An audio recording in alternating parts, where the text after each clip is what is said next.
پوری دنیا میں اس طرح کی ٹریفک پولیس کہیں نہیں ہوتی جس طرح کی ہمارے ملک میں بن چکی ہے. میں کوئی پرسنل ویندتا سے بات نہیں کر رہا, میں صرف عوام کی بات کر رہا ہوں. میں مانتا ہوں کہ لاز فالو ہونے چاہیے اور فائنز بھی ہونے چاہیے, لیکن ہر چیز کا ایک صحیح طریقہ ہوتا ہے.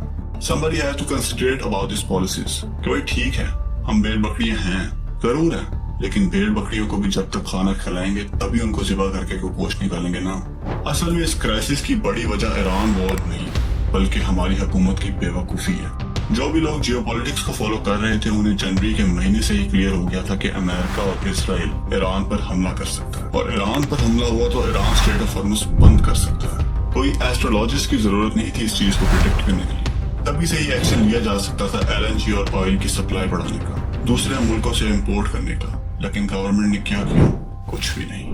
وار سے ٹھیک پہلے 18 سے 20 فروری ہمارے پرائم منسٹر شہباز شریف واشنگٹن DC گئے تھے پریزیڈنٹ ٹرمپ کی دعوت پر, تاکہ بورڈ آف پیس کے انیگرل سیشن میں شرکت کر سکے اور US کی لیڈرشپ سے ملاقات کر سکے. تب بھی انہیں اندازہ لگ جانا چاہیے تھا کہ US حملہ کرنے والا ہے. ان کے ویژنری لیڈر ڈونلڈ ٹرمپ نے کوئی تو انڈیکیشن دیا ہوگا نا, لیکن تب بھی کوئی ایکشن نہیں لیا گیا, یا تب ہمارے پرائم منسٹر صرف سلیوٹ مارنے میں مصروف تھے. Mr. President, I would like to salute you. یہ تو چھوڑیں, اسٹریٹ آف ہارمز بند ہونے کے بعد تو کم از کم ایکشن لے لینا چاہیے تھا, لیکن وہ بھی نہیں لیا گیا. ایک ہفتہ انتظار کیا گیا ایکشن لینے سے پہلے, اور ایکشن کے نام پر سب سے پہلے کام کیا کیا؟ موجودہ سٹاک پر ہی ٹھیک ٹھاک قیمتیں بڑھا دی گئی. اب آپ ہی بتائیں اس طرح کی حرکات پر عوام کا ٹرسٹ گورنمنٹ پر بڑھے گا یا کم ہوگا؟ سچ بات تو یہ ہے کہ اگر ملک میں ایک ویژنری لیڈر ہوتا تو وہ اس چیز پر کئی سال پہلے ہی ایکشن لے لیتا. اگر ملک میں آئل اور LNG کی ڈیمانڈ بڑھ رہی تھی تو پہلے سے ہی سپلائی انفراسٹرکچر ساتھ تیار کرنے چاہیے تھے. ملک میں 33 لاکھ کروڑ کی گیس صرف اس 33 کلومیٹر چوڑے اسٹریٹ آف ہارمز پر ڈیپینڈ کریں, ایسا کبھی بھی نہیں ہونا چاہیے تھا.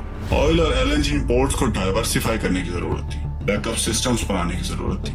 سب سے خوفناک بات تو یہ ہے کہ پاکستان کے پاس آئل اور LNG کا کوئی فلی ڈیولپ اسٹریٹجک پیٹرولیم ریزروز ہے ہی نہیں. پیٹرول 27 دن, ڈیزل 21 دن, جیٹ فیول 14 دن, کروڈ آئل 11 دن اور LNG سٹاک صرف 9 دن. یہ پورے ملک کی کنزمپشن ریزرو صرف کچھ دنوں کی. گورنمنٹ کو پراپر اسٹریٹجک ریزروز کریٹ کرنے چاہیے تھے, دوسرے سورسز ریڈی رکھنے چاہیے تھے, لیکن انہوں نے کیا کیا؟ بس دوسرے ملکوں میں جا کر سلیوٹ مارے, اور آج یہ قیمت کروڑوں لوگ ادا کر رہے ہیں, اور صرف لوگ ہی ادا کر رہے ہیں. ان کی عیاشیوں میں تو کوئی فرق نہیں پڑا, ان کے جہاز, ان کے پروٹوکول سب ویسے ہی چل رہے ہیں. میں پوچھتا ہوں کہ کرونا کے دور میں بھی عالمی منڈی میں آئل کی قیمتیں $110 سے زیادہ تھی. اوور آل ورلڈ میں مہنگائی کا طوفان آیا ہوا تھا, اور پاکستان میں 150 سے 180 روپے پر لیٹر پیٹرول مل رہا تھا. اب آپ لوگ سوچیں گے اب 300 سے زائد کیوں؟ اس کی وجہ ہے کہ تب گورنمنٹ نے پیٹرولیم ٹیکس کو کم سے کم کر دیا تھا, سبسیڈائز کیا تھا عوام کے لیے, سہولت کی ہوئی تھی. مگر تب کیا کہتے تھے؟ جب بجلی اور پیٹرول کی قیمتوں میں اضافہ ہو تو سمجھ جاؤ کہ وزیر اعظم چور ہے. مجھے کامنٹس میں بتائیں کہ ہم لوگ آخر ایران سے تیل کیوں نہیں لے سکتے, رشیا سے کیوں نہیں لے سکتے؟ ہم غلام ہیں, ہمیں اجازت نہیں ہے امریکہ کی طرف سے. جبکہ اگر ہم روس اور ایران سے تیل لیتے ہوں تو تیل کی قیمتیں کم ہوں, اور تیل کی قیمتیں کم ہونے کی وجہ سے اوور آل مہنگائی بھی کم ہو. بہت سی خبریں آئی کہ پاکستان کے جہاز گزر رہے ہیں, ایون کہ ایسی خبریں بھی آئی جس میں بتایا گیا کہ بہت سے غیر ممالک جہاز بھی پاکستان کا جھنڈا لگا کر اسٹریٹ آف ہارمز سے گزرے ہیں. تو اس سب سے تو یہی سمجھ آتا ہے کہ پاکستان کے جہاز گزر رہے تھے, لیکن پھر بھی پاکستانی عوام پر ہمیشہ کی طرح اتنا بوجھ کیوں ڈالا جا رہا ہے؟ کیونکہ یہ تو بات واقعی قابل تعریف ہے کہ پاکستان کی فورن پالیسی بہت اچھی جا رہی ہے. چائنا پاکستان کا واحد دوست ہے جس کا USA کے ساتھ بھی تعلقات اچھے ہیں. دوسری طرف عرب کنٹریز کے ساتھ ایران کی جنگ چل رہی ہے, بٹ پاکستان کے تعلقات دونوں سائڈ سے بہت اچھے ہیں. ایون کہ ایران نے پاکستان کا شکریہ ادا کیا تھا, اور سعودیہ کے ساتھ تو ہمارا ڈیفنس معاہدہ بھی ہے.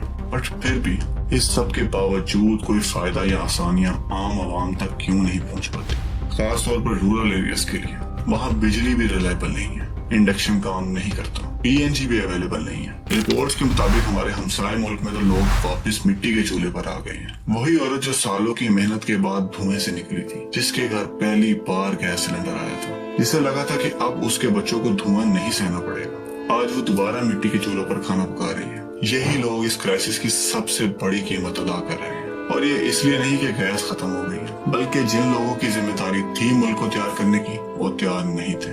گورنمنٹ تو ہائی آکٹین کی پرائس بڑھا چکی ہے، سپیڈ لیمٹ کر چکی ہے، ریگولر فیول بھی بڑھا چکی ہے، دوبارہ بھی بڑھا دے گی، ٹیکس بھی بڑھا دے گی، گیس کی لوڈ شیڈنگ بھی کر دے گی۔ وہ سب کچھ کر دیں گے جس سے آپ کو لگے گا کہ اس جنگ کے قصوروار صرف آپ ہی ہیں۔